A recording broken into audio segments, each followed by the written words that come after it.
दर्पणदृश्यमाननगरी तुल्यन्निजान्तर्गतं पश्यन्नात्मनि मायया बहिर्वोद्भूतं यथा निद्रया यः साक्षात् कुरुते प्रबोधसमये स्वात्मानमेवाद्वयं तस्मै श्रीगुरुमूर्तये नमः इदं श्रीदक्षिणामूर्तये बीजस्यान्तरिवाङ्कुरो जगदिदं प्राङ्निर्विकल्पं पुनः मायाकल्पितदेशकालकलना वैचित्रचित्रीकृतं मायावीव विजृम्भयत्यपि महायोगीव यस्वेच्छया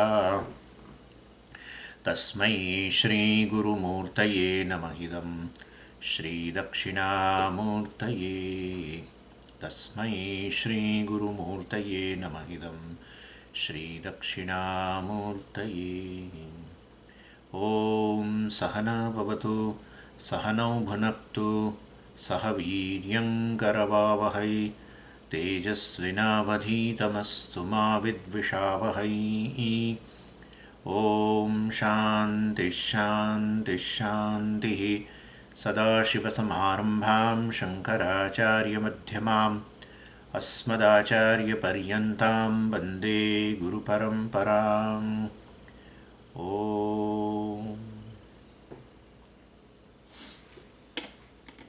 120मो श्लोक 119 सत्त्वं विशुद्धं जलवत्तथापि ताभ्यां मिलित्वा सरणाय कल्पते यत्रात्मबिम्बः प्रतिबिम्बितः सन् प्रकाशयत्यर्कः इवाखिलं जडं मिश्रस्य सत्त्वस्य भवन्ति धर्माः त्वमानिताद्या नियमायमाद्याः श्रद्धा च भक्तिश्च मुमुक्षुता च दैवी च संपत्तिरसन्निवृत्तिः।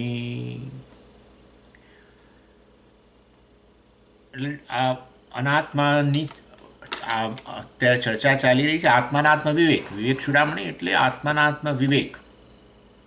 અને એની અંદર શંકરાચાર્યજી આ કારણ શરીર જે વિષય જે છે એની ચર્ચા કરે છે. કારણ શરીર પણ સ્થૂળ અને સૂક્ષ્મની જેમ જ વાસ્તવમાં અનાત્મા છે. અને કારણ શરીરના વિવિધ નામ આપ્યા. કારણ શરીર એટલે માયા, કારણ શરીર એટલે અવિદ્યા, કારણ શરીર એટલે અવ્યક્તમ વગેરે વગેરે કહ્યું ને પહેલાં. અને એ કારણ શરીરના વિવિધ બધા એટલે એ લક્ષણો પણ કયા, જુદા જુદા નામ આપ્યા અને લક્ષણ પણ કયા. અને કારણ શરીર અને માયા વચ્ચેનો ભેદ અહીંયા ન રાખ્યો. કેટલાક સંદર્ભમાં આચાર્યો કારણ શરીર અને માયા આમ તો જુદી જુદી ઉપાધિ કહેવાય ને. કારણ શરીર બ્રહ્મની કારણ શરીર ઉપાધિ હોય તો આ જીવ કહેવાય, બ્રહ્મની માયા ઉપાધિ હોય તો ઈશ્વર કહેવાય. એટલે કારણ શરીર અને માયાની એક તો ન જ કહેવાય. ઉપાધિની દૃષ્ટિથી તો ભેદ ખરા જ. તો પછી તમે કારણ શરીરને માયાને એક જ કહી દો, બંને એક જ ઉપાધિ છે, તો પછી ઉપાધિની દૃષ્ટિએ ભેદ ન રહ્યો. જીવ અને ઈશ્વર છે એટલે એવું તો ન, પરંતુ અમુક દૃષ્ટિબિંદુથી કારણ શરીર અથવા અમુક સંદર્ભમાં કારણ શરીર અને માયાને એક કહેવામાં આવે છે. આ પ્રશ્ન કોઈકે કરેલો હમણાં કે તમે કારણ શરીર એટલે અવિદ્યા એટલે માયા આવું કહો છો, તો પછી ઉપાધિની દૃષ્ટિએ પણ ભેદ ન રહ્યો. ના, ઉપાધિની દૃષ્ટિએ તો ભેદ ખરો જ. જીવ અને ઈશ્વર વચ્ચે એક અલ્પજ્ઞ, એક સર્વજ્ઞ, એક અલ્પશક્તિમાન, સર્વશક્તિમાન, એક કર્મફળદાતા, એક કર્મફળને ઈચ્છનારો. એટલે આ રીતે બધા ઘણા ભેદ છે. એક જગતનો સર્જક વગેરે આ તે એક સર્જન, એક સર્જક, આ એટલે બધા ઘણા ભેદ છે ને. એટલે એવું તદ્દન ઉપાધિમાં ભેદ નથી એવું ન કહીએ, પરંતુ એક કોઈક સંદર્ભ વશાત આપણે અવિદ્યા અને માયાને એક એટલા માટે કહીએ કે બંને જે છે એ વાસ્તવની અંદર અવ્યક્ત છે ને. કારણ શરીર હોય કે માયા હોય, કારણ પ્રપંચ મતલબ સમષ્ટિ કારણ શરીર એવું પણ કહો. તો વ્યષ્ટિ કારણ શરીર અને સમષ્ટિ કારણ શરીર વચ્ચે ભેદ પાડવો હોય તો બંનેને ભેદ કરનાર વસ્તુ શું છે? તે બંને વ્યક્ત અવસ્થામાં તો જોઈએ એટલી તો શરત ખરી.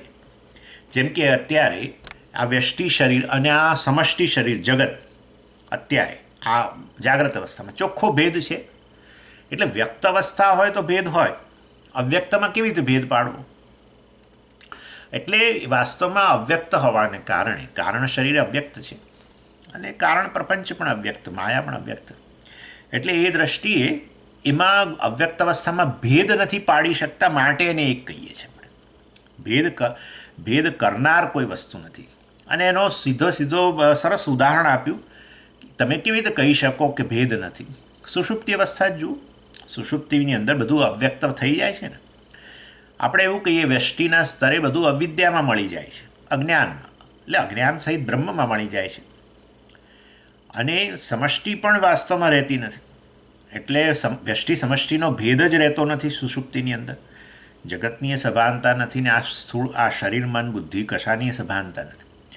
એટલે બધું અવ્યક્ત બની ગયું ત્યારે કોઈ ભેદ દેખાતો નથી. આ જગત અને હું, આવો ભેદ નથી દેખાતો. જે જાગ્રતમાં અત્યારે ભેદ દેખાય છે આપણને, હું એટલે આ, અને આ સામે બધું છે જગત. જગત બધું સમષ્ટિ કહેવાય, હું વ્યષ્ટિ કહેવાઉં. આવો ભેદ તો સુષુપ્તિમાં દેખાતો નથી, વ્યષ્ટિ અને સમષ્ટિ વચ્ચેનો. તો પછી આપણે એમ કહીએ કે વ્યષ્ટિ અને સમષ્ટિને હમણાં એક ગણી લો આ દૃષ્ટિબિંદુથી, કે ભેદ દેખાતો નથી. માટે અભેદ જ છે, તદ્દન બે એક જ વસ્તુ છે એવું નહીં. પરંતુ આ રીતે એને આપણે આ રીતે કહીએ છીએ. ચાલો, બાકી માયા એટલે વિશુદ્ધ સત્વ અને અવિદ્યા વગેરે એટલે એને આપણે આ રીતે મલિન સત્વ, એ રીતે ભેદ રાખીએ જ છે ઉપાધિનો. મલિન સત્વ હોવાને કારણે જ બ્રહ્મ વાસ્તવમાં અજ્ઞાન ધરાવે છે ને. અને બધું પછી બીજું બધું પણ ખરું, અલ્પજ્ઞ અલ્પ શક્તિમાન ને આ તે ઘણું બધી વસ્તુ કરતા ભોગતા બધું. વિશુદ્ધ સત્વ હોવાને કારણે સર્વજ્ઞ સર્વશક્તિમાન અંતર્યામી. ચાલો, એટલે આ રીતે આ ખાલી મનમાં રાખજો કે ઉપાધિની દ્રષ્ટિએ તો ભેદ ખરો, પરંતુ ભેદ તમને વ્યક્ત નથી, તમે ભેદ પાડી શકતા નથી અવ્યક્ત હોવાને કારણે. માટે એને એ દૃષ્ટિબિંદુથી એક કરો. એની એટલે પછી શંકરાચાર્યજીએ આ કારણ શરીરના એટલે કે માયાના રજોગુણ તમોગુણ વગેરે બધા જે છે એના કાર્યો વગેરે જણાવ્યા. રજોગુણ જે છે એ રજોગુણનું કાર્ય વિક્ષેપ શક્તિ છે અને તમોગુણનું કાર્ય આવરણ શક્તિ છે. એની પણ આપણે ચર્ચા કરી ગયા. અને હવે સત્વગુણ, કારણ શરીર અનાત્મા એટલે કે આ માયા જે ત્રિગુણાત્મિકા, એમાંથી રજોગુણનું કાર્ય કહી દીધું અને તમોગુણનું કાર્ય કહી દીધું, વિક્ષેપ શક્તિ આવરણ શક્તિ. અને હવે સત્વગુણની વાત કરી રહ્યા છે બધું અનાત્મા જ. અનાત્માની જ ચર્ચા ચાલે છે. સ્થૂળ અને સૂક્ષ્મ શરીરની ચર્ચા પછી કારણ શરીર, અને કારણ શરીર એટલે માયા, એ રીતે. ચાલો, એટલે આ રીતે આ સત્વગુણ જે છે એને પછી અહીંયા આચાર્યએ 3 વિભાગ કર્યા પાછા સત્વગુણના. અને સત્વગુણ જ્યારે રજોગુણ ને તમોગુણથી પ્રભાવિત થઈ જાય, રજોગુણ તમોગુણની માત્રા વધારે સત્વની સરખામણીમાં, સત્વ અભિભૂત થઈ ગયો, દબાઈ ગયો, તો પછી એવું સત્વ મલિન સત્વ કહેવાય. એવું આ પહેલો વિભાગ. પછી ફરી કહ્યું કે આ સત્વગુણ જે છે જ્યારે રજોગુણને તમોગુણથી અભિભૂત થયેલો ન હોય પરંતુ 3 ગુણ સરખી માત્રામાં લગભગ હોય તો એને મિશ્ર સત્વ કહ્યું. અને ત્રીજું સત્વ જે છે એમાં સત્વની પ્રધાનતા, રજોગુણને તમોગુણ અભિભૂત થયેલા હોય, દબાયેલા હોય, જ્યારે સત્વગુણની પ્રધાનતા હોય તો એને શુદ્ધ સત્વ કહ્યું. અને પછી શંકરાચાર્યજીએ કહ્યું કે જ્યારે મલિન સત્વ હોય તો વ્યક્તિ સંસારી, મલિન સત્વ એટલે વ્યક્તિ સંસારી હોય, કારણ કે રજોગુણ તમોગુણનો જ પ્રભાવ છે અને માટે એનું જીવન બુદ્ધિપૂર્વકનું ન હોય. અજ્ઞાનને કારણે અને આ મલિન સત્વ ઉપાધિને કારણે જે છે વાસ્તવમાં એનું જીવન એ બુદ્ધિપૂર્વકનું ના હોય. અર્થાત બધું કરતો બહુ દેખાય, રજોગુણનો પ્રભાવ હોય દાખલા તરીકે તો કરતો બહુ દેખાય ઘણું બધું, પણ એ શેના માટે કરે છે ને ખબર ના હોય. અત્યારે મોટાભાગના લોકોની એ જ સ્થિતિ છે ને. તમે પૂછો જ ફટાક લઈને કે ભાઈ અત્યારે હું આ દોડું છું કારણ કે મારે પૈસા કમાવે છે, પણ પૈસા છે ને એમ તમે થોડાક આગળ પ્રશ્ન કરો તો પછી એનો જવાબ નહીં આવે આગળ. એટલે પૈસા કમાવું જ કારણ કે મારે સલામતી જોઈએ છે ને સુખ જોઈએ છે. પણ તમે કહો કે આવું પૂછાય નહીં કોઈને. આ તો બાય હવે આપણે કોઈની શ્રદ્ધા પર આપણે ઘા નહીં કરવાનું. કોઈને પૈસામાં શ્રદ્ધા હોય કે મેં તો એ જ જીવન છે મારું, તો કે ભાઈ વાંધો નહીં, સરસ, બહુ સરસ. કોઈને જઈને આપણે પ્રવચન કદી કરવા નહીં. આ બધું આપણે શીખી રહ્યા છીએ કોઈને પ્રવચન કરવા માટે નહીં, પરંતુ આ બધું આપણા જીવનમાં ઉતારવા માટે છે. સિવાય કે કોઈ કે પૂછ્યું હોય શું શીખો છો તમે, ભગવદ્ ગીતાનો શું સંદેશ છે, અને લાગે તમને કે આ વ્યક્તિ સિન્સિયર છે, એ તમને ખ્યાલ આવી જ જાય. વ્યક્તિ ખાલી પૂછવા ખાતર પૂછે છે, સમય પસાર કરવા માટે પૂછે છે, કે તમારી કસોટી કરવા પૂછે છે, કે પછી એને ખરેખર રસ છે, એ તમને ખ્યાલ આવી જ જાય. તો આપણા મિત્ર કોઈ હોય તો આપણને ખબર પડી જ જાય. એનીવે, એટલે કહેવાનો આશય એવો છે કે એને ખબર નથી. તમે પૂછો એટલે દાખલા તરીકે કહો કે ભાઈ આ પૈસા કમાવો છો કે સુખ માટે, સલામતી માટે. તો તમે ઘણું કમાયા છે તો તમે સલામત થઈ ગયા છો હવે? તો એનો જવાબ નથી એની પાસે, કારણ કે એને ખબર જ નથી થયો કે ચાલો આટલું કમાયા છો તો હવે જીવનમાં તમે ખૂબ આનંદ છે, સુખી છો. તો તરત થોડી વારમાં થોડી ચર્ચા વધારે કરો અને નજીક તમારી વ્યક્તિ હોય એટલે તરત કમ્પ્લેન શરૂ થઈ જાય. અને એ કોઈ પણ ફરિયાદ કરો ને એટલે દુઃખ છે નક્કી થઈ ગયું. કશું કોઈ હું તો સ્વામીજી બહુ સુખી છું, હસતો જ રહું છું, બધું સરસ. પણ તમારામાંથી ફરિયાદો નીકળતી હોય કોઈ પણ વિશે, જગત વિશે, દેશ વિશે, પોલિટિશિયનો વિશે, કે આપણા ફેમિલી મેમ્બર્સ વિશે ફરિયાદો નીકળતી હોય તો ફરિયાદ તો દુઃખમાંથી જ બહાર આવે. સુખમાંથી કોઈ દિવસ ફરિયાદ બાદ ના. આપણે જ્યારે આનંદમાં હોય ત્યારે કોઈ ફરિયાદ નથી કરતા. જેવું હોય એવું કોઈ કહે કે ભાઈ આ તો આવું છે, પણ જો આપણે આનંદ હોય તો કંઈક ના ચાલશે, બધું સરસ છે, વાંધો નથી, એવું કહીએ. પણ એટલે દુઃખ જે છે એ હૃદયમાં દુઃખ રહેલું છે એ કેવી રીતે ખબર પડે? આપણામાંથી ફરિયાદો નીકળે. ફરિયાદ એટલે અસંતોષ. અસંતોષ તો પછી સુખ ક્યાંથી હોય? જીવનમાં સંતોષ હોય તો સુખ હોય. ચાલો, એટલે આ રીતે મલિન સત્વ જો હોય તો મલિન સત્વને કારણે બધી પ્રવૃત્તિ બધી ઘણી દેખાય, પણ પ્રવૃત્તિ પાછળનું પ્રયોજન એને ખબર ન હોય. અને એ વસ્તુ ભગવાને બહુ સરસ કહી. મોઘાશા મોઘ કર્માણ મોઘ જ્ઞાન વિછેતસ. 9મા અધ્યાયના 12મા શ્લોકમાં ભગવાને કહ્યું, રાક્ષસી માસુરીમ ચૈવ પ્રકૃતિ મોહિનીમ શિતા. એટલે આ રાક્ષસી પ્રકૃતિ એટલે રજ પ્રધાન પ્રકૃતિ, રાક્ષસી પ્રકૃતિ એટલે તમઃ પ્રધાન પ્રકૃતિ, સોરી. આસુરી પ્રકૃતિ એટલે રજોગુણ. એટલે અસુષુ રમંતે ઇતિ અસુર, અસુષુ રમંતે ઇતિ અસુરાહ. અસુ એટલે પ્રાણ, પ્રાણ એટલે કે ઇન્દ્રિયો, એટલે જે ઇન્દ્રિયોમાં રમણ કરે છે, ભોગોમાં રમણ કરે છે, એટલે રજોગુણ. અને રાક્ષસી પ્રકૃતિ એટલે ક્રૂરતા વગેરે, તમોગુણ. એટલે વાસ્તવમાં ભગવાન કહે છે આવી પ્રકૃતિ ધરાવનાર જે છે એ વ્યક્તિના મોઘ આશા, મોઘ એટલે વ્યર્થ, મોઘ આશા, એની બધી આશાઓ, એની જે ઈચ્છાઓ છે બધી વ્યર્થ છે. મોઘ કર્માણ, અને ઈચ્છાની પૂર્તિ માટે જે કર્મ વગેરે કરી રહ્યો છે એ બધા વ્યર્થ છે. મોઘ જ્ઞાનાવિચેતસ, અને એની પાસે બધું ઘણું જ્ઞાન છે. ઈચ્છાઓની પૂર્તિ શેનાથી થઈ શકે, કયા વિષયો પ્રાપ્ત કરવા જોઈએ, વિષયો વિષયનું બહુ મોટું બધું જ્ઞાન છે, ઢગલાબંધ જ્ઞાન છે. એટલે મોઘ જ્ઞાન, પણ એનું બધું જ્ઞાન એ વ્યર્થ છે. વિચેતસ વગેરે વગેરે.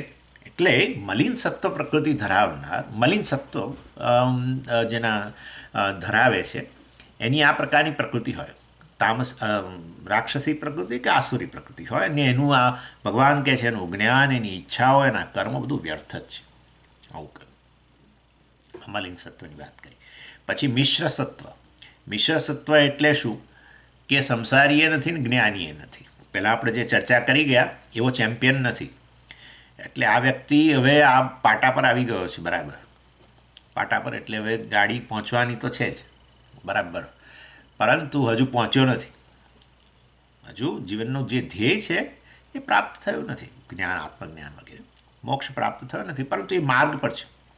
આ મિશ્ર સત્વ કહેવાય. મિશ્ર સત્વ એટલે સત્વની પેલા કરતાં સત્વગુણ પહેલાં દબાયેલો હતો, રજોગુણ તમોગુણ. હવે થોડી એની માત્રા વધી, હવે 3 ગુણ એક સરખા થયા. એના કારણે એના જીવનમાં સત્વને કારણે જે થોડી ઘણી સાધન ચતુષ્ટય સંપત્તિ છે અને એને હવે આ જ્ઞાન વગેરેમાં રસ પણ છે, પરંતુ હજુ ધ્યેય પ્રાપ્ત નથી થયું. એટલે આવી વ્યક્તિ મિશ્ર સત્વ ધરાવે છે એવું કહી શકાય.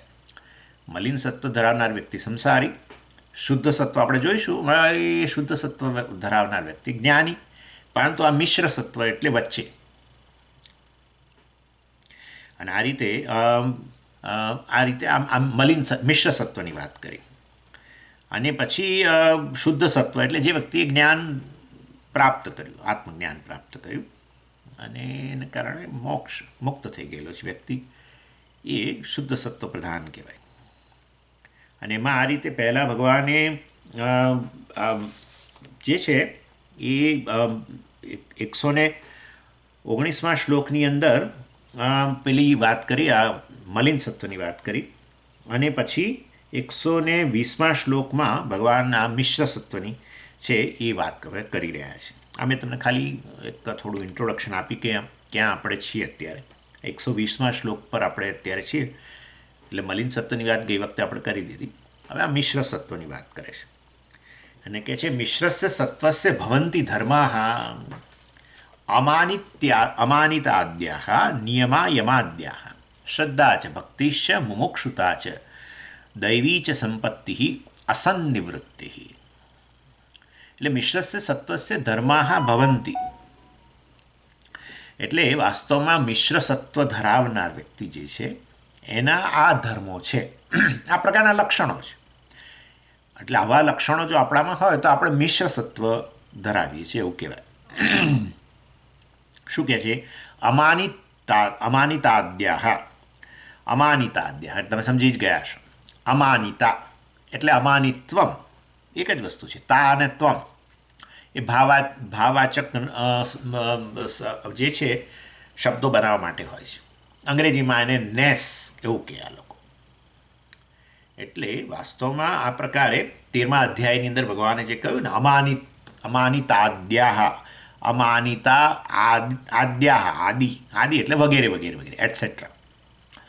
અમાનિતાદ્યાઃ અમાનિત્વમ અદંભિત્વમ અહિંસા ક્ષાંતિ આર્જવમ આચાર્યોપાસનમ વગેરે વગેરે શરૂ કરીને અધ્યાત્મ જ્ઞાન નિત્યત્વમ તત્વજ્ઞાનાર્થ દર્શનમ એમ કરીને ભગવાને જે પેલા 20 મૂલ્યો જણાવ્યા 13મા અધ્યાયના 5 શ્લોકોની અંદર એનો અહીંયા આચાર્ય ઉલ્લેખ કરે છે.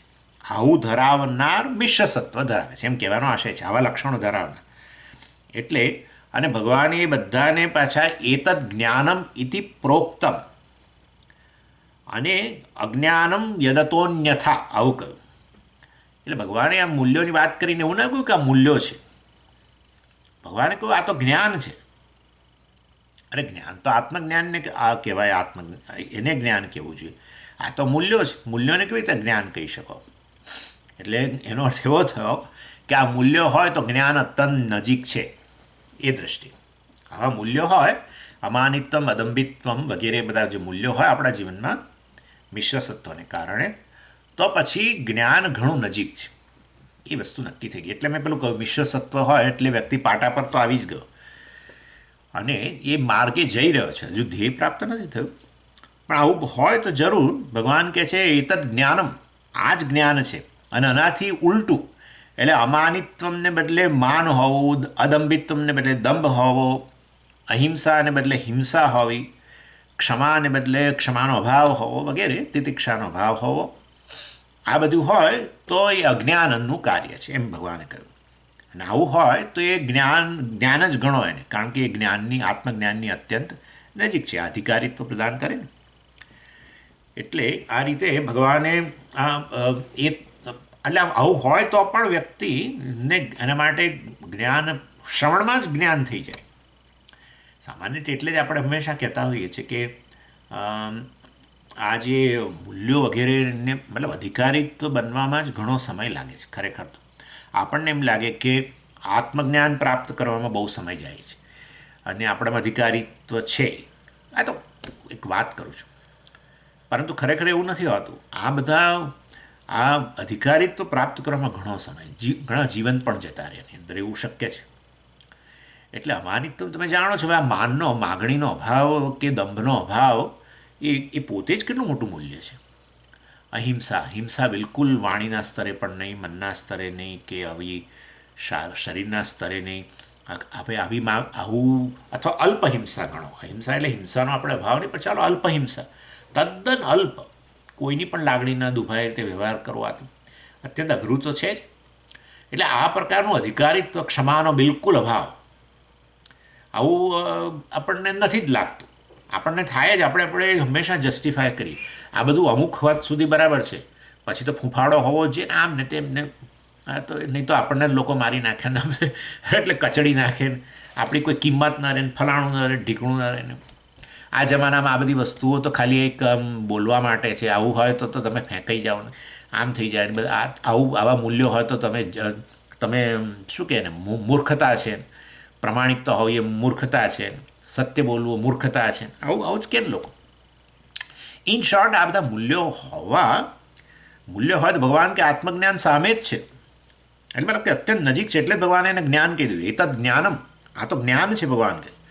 એટલે જો જ્ઞાન ન હોય તો પછી આપણે માનવાનું કે આ બધા મૂલ્યોનું આપણે પાલન કરવાનો પ્રયત્ન કરીએ છીએ, પરંતુ એ બધાનો હજુ મૂલ્યોની પ્રધાનતા આપણા જીવનમાં નથી, એવું ખરું. અને એ ભલે ને તો સમય લાગે, એમાં શું છે, સમય લાગે તો લાગે. આપણે ક્યાં ચિંતા, આપણે એક આપણે નથી પેલું કહેતા કે ભાઈ હવે આપણે મુંબઈનો માર્ગ પકડી લીધો. આ તો મને તો ઇન્ડિયાની વાત યાદ આવે છે કે હાઈવે પર આવી ગયા અને હવે જાણીએ છીએ કે આ રસ્તો જવાનો જ છે, હવે ત્યાં મુંબઈ સુધી પહોંચવાનું જ છે. તો હવે રસ્તામાં હાઈવે પર આનંદ માણતા માણતા જાઓ, રસ્તામાં ગાંઠિયા ફાફડા જે આવે ખાતા ખાતા, ચા પીતા અને આજુબાજુ નજર કરતાં કરતાં. હા, એટલે ઇન શોર્ટ લોકો ઊભા રહીને જોતા હોય છે કેવા સુંદર ખેતરો છે ને આમ છે ને તેમ છે, બધું વાવ્યું હોય, ચોમાસું પતી ગયું હોય, કેવું સુંદર લાગે બધું, પક્ષીઓ ચારે બાજુ. એટલે ઇન શોર્ટ કહેવાનો આશય કે ધ્યેયની પ્રાપ્તિ માટેનો જે ઉકળાટ હોય છે ને એ આપણને ધ્યેયથી ઘણું દૂર રાખે છે. એ લોકો નથી સમજી શકતા. લોકોને એમ છે કે આપણે જેટલો આપણામાં ઉચાટ હોય આ બધી વસ્તુ માટે, જલ્દી મોક્ષ પ્રાપ્ત, એટલું જ એ વસ્તુ દૂર જતી જાય છે. આ ઉચાટને કારણે એક રિલેક્સેશન હોવું જોઈએ કે આપણે માર્ગ પર છીએ જ. આના માટે બાકીનું તો પછી ઈશ્વર પર શ્રદ્ધા, એ ચાલો એ ચર્ચા પછી કરીશ. ઈશ્વરમાં શ્રદ્ધા જેટલે અંશે ઉચાટ એટલો ઈશ્વરમાં શ્રદ્ધા ઓછી, નક્કી થઈ ગયું. કારણ કે ભગવાને તો ઠેર ઠેર આ વસ્તુ કહી છે, ભગવદ્ ગીતામાં પ્રતિજ્ઞા કરી છે, મતલબ કે આવો વ્યક્તિ જે છે આ માર્ગે નીકળ્યો છે મારી પ્રાપ્તિ માટે, એનો કદી નાશ થતો જ નથી. અને અર્જુનને કહે કે તું મારા વતી પ્રતિજ્ઞા કર. ભગવાન કહે છે હું કહીશ તો લોકો નહીં માને, કારણ કે હું તો જાણીતો છું કે આ નટખટ તરીકે. પણ ભગવાન અર્જુનને કહે છે, અર્જુન એટલે આર્જવાત, અર્જુનમ, તું તો આર્જવ ધરાવું છું, એટલે તું તો સરળ છું, તારી વાત લોકો માની જશે કે નિષ્કપટ છું. હું તો કપટી તરીકે જાણીતો થઈ ગયો છું, ભગવાન કહે.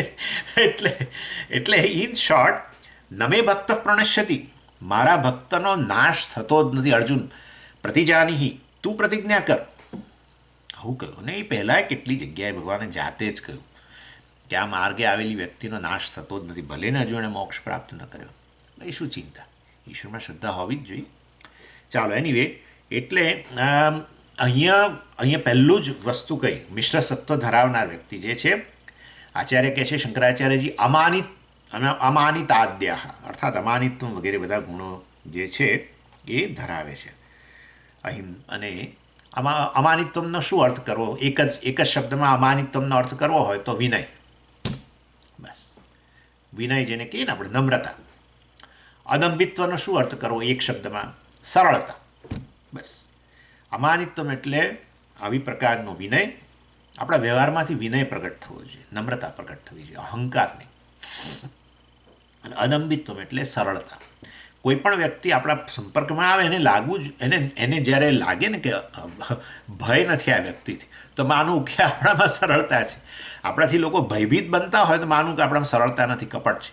કપટ હોય ને લોકો દૂર જતા જ રહે, કારણ કે એને ખબર છે કે આ વ્યક્તિ ગમે ત્યારે કોઈ પ્રકારની રમત રમશે વગેરે ફલાણું. એનીવે, એટલે આ પહેલી વાત કરી ભગવાને. અને પછી આ પહેલી લાઈનમાં અમાનિતાદ્યા કહ્યું.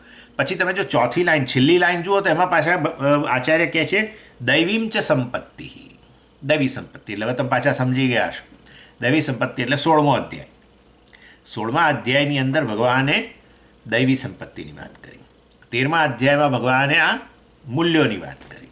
અને વિવેક ચૂડામણીની અંદર મિશ્ર સત્વ કહ્યું. આ બધું એક જ વસ્તુ છે, એક જ વસ્તુ છે. એટલે કશું જુદું નહીં માનવું. આ બધી ત્રણે એ બધા એ સમાનાર્થી શબ્દો કહેવાય. એટલે 13મા અધ્યાયમાં જે મૂલ્યો કે જ્ઞાન કહ્યું તે, 16મા અધ્યાયમાં દૈવી સંપત્તિ કહી તે, અને આ અહીંયા મિશ્ર સત્વ આ શ્લોકમાં અહીંયા વિવેક ચૂડામણીમાં કહ્યું. એ બધી વસ્તુઓ એનો સીધો આ લોકો અંગ્રેજીમાં કે ઇથિક્સ, મોરાલિટી, અને આપણે કહીએ આ પ્રકારનું જીવન, ધાર્મિક જીવન કહી શકો, અથવા આવું મૂલ્યોનું પાલન વગેરે હોય. અને વેદાંતની અંદર એને ખાસો ભાર આપવામાં આવે છે, માટે તો ભગવાને કહ્યું. અને આપણે અહીંયા વેદની અંદર મતલબ આ પ્રકારે જે આ બધા મૂલ્યો વગેરેની વાત કરી, પુરાણોમાં એ જ વસ્તુને કથાઓના રૂપમાં કહેવામાં આવ્યું. એક મૂલ્ય બોલો. આપણે તો દાખલા તરીકે વેદાંતની અંદર, એટલે ચાલો ઉપનિષદની અંદર જ મૂલ્યની વાત કરી. ઉપનિષદમાં કહ્યું સત્યમ વદ, તૈત્તિરીય ઉપનિષદમાં કહ્યું સત્યમ વદ. મુંડકો ઉપનિષદમાં એ જ મૂલ્યની પાછી વાત કરી, સત્યમેવ જયતે ન અનૃતમ. એટલે સત્યનો જ હંમેશા જય થાય છે, અનૃતમનો નહીં, વગેરે કરીને ત્યાં મુંડકો ઉપનિષદમાં પણ એ જ મૂલ્યની વાત કરી, સત્યમની. એ જ મૂલ્ય, એક મૂલ્યને આખું પુરાણ એના પાછળ આવી ગયું. એટલે એ છે હરિશ્ચંદ્ર પુરાણ, તમે જાણો છો. એટલે એક મૂલ્યનો વિસ્તાર કર્યો. કેવી રીતે વિસ્તાર કર્યો? વાર્તાના રૂપમાં, કથાના રૂપમાં, હરિશ્ચંદ્રની કથાના રૂપમાં. એટલે આ રીતે જે વેદની અંદર, ઉપનિષદની અંદર જે મૂલ્યોનું વાત કરવામાં આવી, જેથી કરીને આપણે આ આત્મજ્ઞાન મોક્ષ પ્રાપ્ત થાય, એ જ મૂલ્યોને પુરાણની અંદર કથાના રૂપની અંદર વિસ્તારથી કહેવામાં આવ્યું. અને બતાવવામાં આવ્યું કે મૂલ્યમાં શું થાય છે કે આપણે કહીએ ને સત્યની જ્યારે વાત કરીએ ને એટલે આપણને પ્રશ્નો તો થાય જ, કારણ કે જુદી જુદી પરિસ્થિતિમાં એ સત્યનું અર્થઘટન કરવું પડે પાછું, એવું ખરું. સત્યનું અર્થઘટન, દાખલા તરીકે હિંસા જે છે, હિંસાનું અર્થઘટન કરવું પડે. હિંસા એટલે દાખલા તરીકે શારીરિક ઈજા, બરાબર? શરીરને આપણે ઈજા પહોંચાડે કોઈ તો એ હિંસા કહેવાય, શારીરિક હિંસા. પરંતુ હવે એ તો ડૉક્ટર પણ આ શરીરને કાપે છે બિચારો, ઓપરેશન થિયેટરની અંદર લઈ જઈને કેવું કરે છે, આપણે જોઈ ન શકીએ. કેટલું લોહીએ જતું રહે ને કેટલું બધું, અને કાપે શરીરને ને બધું. પેલા ઓર્થોપેડિક હોય તો વળી આપણા શું જેને હાડકાં છે હથોડીથી મારે, આપણને ત્યાં જાણે આ કંઈ લાકડું કહેવાય કે. ઇન શોર્ટ કેટલી ઈજા પહોંચાડે છે, પણ એને પછી હિંસા ન કહેવાય, ઉપરથી અહિંસા કહેવાય. બોલો. એટલે એનો અર્થ એવો થયો કે મૂલ્ય છે, મૂલ્યનું અર્થઘટન સંદર્ભને આધારે, પરિસ્થિતિના આધારે કરવું જોઈએ. તો એ અમે કેવી રીતે કરી શકીએ? તમે બધી મૂલ્યોના પાલનની વાત કરો છો, પણ આ પરિસ્થિતિમાં કયું સત્ય છે અને આ પરિસ્થિતિમાં કયું સત્ય નથી ને કેવી રીતે ખબર પડે? એટલે પછી પુરાણોની અંદર, આ વાર્તાઓની અંદર જુદી જુદી પરિસ્થિતિઓની અંદર બતાવે કે જુઓ અહીંયા સત્યનું આ રીતે હરિશ્ચંદ્રએ સત્યનું પાલન કર્યું, અહીંયા આ રીતે હરિશ્ચંદ્રએ સત્યનું પાલન કર્યું. જુદી જુદી ક્રાઇસિસ વગેરે ઊભી થાય ત્યારે એ રીતે. એટલે એ બહુ પુરાણો લોકો માઇથોલોજીકલ કરીને કાઢી નાખે. એ કશું માઇથોલોજીકલ નથી. તો પછી આ બધું પુરાણોમાં હરિશ્ચંદ્રની વાર્તાઓ બધી પૂરેપૂરી સત્ય છે ને, પૂરેપૂરી સત્ય નહીં, હિસ્ટરી પણ ન કહેવાય એને. એટલે પૂરેપૂરો ઇતિહાસ પણ ન કહી શકાય, પૂરેપૂરું એ બધું બધી કપોળ કલ્પિત માઇથોલોજી પણ ન કહેવાય, વચ્ચેનું. એટલે શું કે બધા જે વસ્તુ હિસ્ટ્રીમાં બની ગઈ, હરિશ્ચંદ્ર આવ્યા અને એમના જીવનમાં જે બની ગયું એ તો વર્ણન કરે જ કરે, પણ સાથે થોડુંક બીજી વસ્તુઓ એના દ્વારા શું બધું આપણે શું ડાપણ પ્રાપ્ત કરવું જોઈએ આધ્યાત્મિક દ્રષ્ટિએ, અથવા ઇવન દુનિયાવી દ્રષ્ટિએ વ્યવહારમાં કયા પ્રકારનું ડાપણ હોવું જોઈએ, આધ્યાત્મિક ડાપણ કઈ રીતે પ્રાપ્ત કરી શકાય, એ બધી વસ્તુ ઉમેરવામાં આવે પાછી જોડે જોડે. અને સાથે થોડુંક બીજું પણ કે જેથી કરીને લોકોને એ કથા વાંચવી ગમે. કથા વાંચવી ક્યારે ગમે? કે જ્યારે એની અંદર બીજો બધો રસ ઉમેરવામાં આવે. એટલે થોડીક એવા ફિક્શનલ કેરેક્ટર એવું બધું પણ થોડુંક હોય. હવે તમે આ રામાયણ મહાભારત જુઓ, એને લોકો માઇથોલોજી કહે છે, એવું નથી, ઇતિહાસ ગ્રંથો છે. પરંતુ ઇતિહાસ ગ્રંથ હોય તો પણ વચ્ચે મહાભારતની વચ્ચે ભગવદ્ ગીતા આવી ગઈ. હવે મહાભારત તો હિસ્ટ્રી છે, તો એમાં ભગવદ્ ગીતા વચ્ચે પણ આવું આધ્યાત્મિક શિક્ષણ પણ આપવા માટે મૂકવામાં આવે. બીજું વ્યવહારિક ડાપણ માટે મહાભારતમાં બધી ઘણી ચર્ચાઓ છે, ખૂબ બધી ચર્ચાઓ, જેને અધ્યાત્મ સાથે લાગતું વળતું નહીં, પણ વ્યવહારની અંદર ઉપયોગી વસ્તુ. અને સાથે સાથે બીજું ઉમેરવામાં આવે ઘણીવાર થોડું, રથ ઉડતો રથ નથી, આવા મિસાઇલ છોડ્યા ને પેલું કર્યું નથી. ઇન શોર્ટ કહેવાનો આશય કે બીજી વસ્તુઓ થોડીક ઉમેરવામાં આવે જેથી કરીને થોડું રસપ્રદ વધારે બને, અને જેથી લોકો ઇતિહાસની અંદર 5000 વર્ષ વીતી જાય તો પણ મહાભારત સિરિયલ આવે તો જોવાનું લોકોને ગમે. એટલે લોકો બેસી જ જાય. મહાભારત શરૂ થવાનું હોય એના પહેલાં બધા ટીવી સામે ગોઠવાઈ જાય, બધા કરફ્યુ આપોઆપ, જનતા કરફ્યુ આપોઆપ કરફ્યુ થઈ જાય. અને એ રીતે રામાયણમાં એવું જ થતું હતું. રામાયણ સિરિયલ આવતી હતી, મને યાદ છે બરાબર, કે લોકો 10 વાગે રવિવારે સવારે કે 10 વાગે કે એવું કંઈક આવતું હતું આપણે ત્યાં, તો બધા ગોઠવાઈ જાય, કોઈ ચકલું ફરકે નહીં સવારે 10 વાગે બહાર. એટલે કંઈક પેલી બધી વસ્તુઓ પણ ઉમેરવામાં આવી છે. એટલે પૂરેપૂરું કલ્પના છે એવું પણ ન કહેવાય. અને ઇતિહાસ એટલે પૂરેપૂરો સચોટ બધો સચોટ વસ્તુઓ જ બધી અંદર. હિસ્ટોરિયનનું તો આવું કામ છે. જે ઇતિહાસકારો હોય ને એ હંમેશા જેવું બન્યું હોય એવું જ રજૂ કરે, આટલું પણ ઉમેરે નહીં. એટલે પૂરેપૂરો ઇતિહાસ ગ્રંથ પણ ન કહેવાય, કારણ કે આ બધું થોડું ઉમેરવામાં આવ્યું છે. અને આ વાસ્તવની અંદર એ ચાલો એની એટલે આ એ રીતે પુરાણો પણ આ પ્રકારના છે કે જેમાં જુદી જુદી પરિસ્થિતિઓની કલ્પના કરીને બતાવવામાં આવે કે જુઓ સત્યનું અર્થઘટન આ રીતે કરવું જોઈએ વગેરે. પછી આ તો એક મૂલ્યની મેં વાત કરી, એવી રીતે બીજા મૂલ્યો વિશે પણ પુરાણોની અંદર કથાના રૂપમાં ઘણું બધું કહેવામાં આવ્યું છે. એટલે કોઈ બધા પુરાણો તો બધા આમ છે ને તેમ છે, જે લોકો હિન્દુ ધર્મની વિરુદ્ધ છે એ લોકો આવી બધી વસ્તુ લાવીને આપણી શ્રદ્ધાને ડગમગાવવા માગતા હોય, પણ આપણે ડગવું ન જોઈએ. આપણે જાણવું જોઈએ કે આ બધી વસ્તુઓ છેવટે ઇતિહાસ છે, પણ એની અંદર થોડીક વસ્તુઓ જે તે કવિઓએ ઋષિઓએ ઉમેરી છે. એ મહર્ષિ વાલ્મીકી હોય કે આપણા વ્યાસાચાર્યજી હોય, એ વસ્તુને રસપ્રદ બનાવવા માટે, જેથી જનરેશન પેઢીઓ પછી હજારો પેઢીઓ પછી પણ એ વસ્તુ લોકો એમાંથી શીખતા રહે, એટલે એને થોડું રસપ્રદ વધારે બનાવે.